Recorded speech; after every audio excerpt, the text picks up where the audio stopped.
করা যাবে না। বসতে দিছে, প্রভু বসেন। বসছে, সন্তান ভূমিষ্ঠ হয়েছে।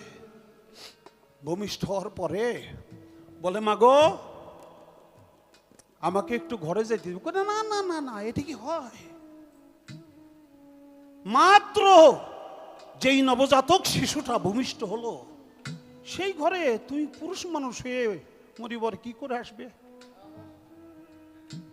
নারদ মুনি বলে, আমার যে ওই শিশুর সাথে একটা প্রশ্ন আছে, তুমি প্রশ্নটা অন্য কাউকে করো, তো নবজাতক শিশু ও কেমন করে জবাব দিবে? না, আমার এই প্রশ্নের জবাব কেউ দিতে পারবে না, কেবল ওই নবজাতক শিশুই আমার প্রশ্নের জবাবটা জানে।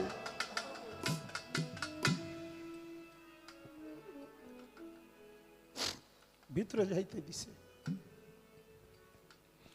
নারদ মুনি শিশুর কাছে করজোরে ভক্তি দিয়ে বলে, হে প্রভু, আমাকে তুমি বলতে পারো কৃষ্ণ ভক্ত দর্শনে কি হয়?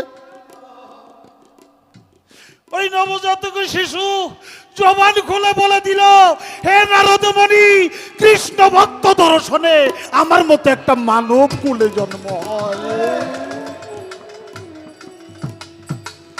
তোরা সুর দিতে পারলি না নাকি?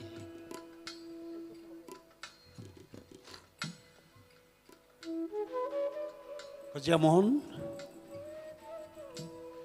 নারদ মুনি, কৃষ্ণ ভক্ত দর্শনে কি হয়? আপনি তো কৃষ্ণ ভক্ত। প্রথম জিজ্ঞেস করেছিলেন কাঠবিড়ালিকে।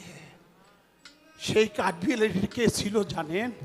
কয় না, কয় আমি ছিলাম কাঠবিড়ালি। আপনার মতো মহাপুরুষের দেখা পেয়ে, দর্শন পেয়ে আমি আর পশুকুলে আমার ঘুরতে হয় নাই। 184 জনই ভ্রমণ পরিশেষে মানব। এর আগের জন্মটা তো গরু।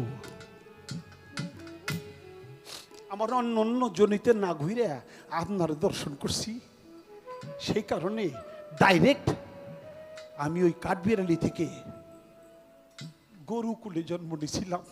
আপনি আবার কৃপা করে আমাকে দর্শন দিলেন। আপনার কৃপায় গোকুলেও গরুকুলেও আমার কোনো কষ্ট হইল না। আমি আপনাকে দেখে প্রাণ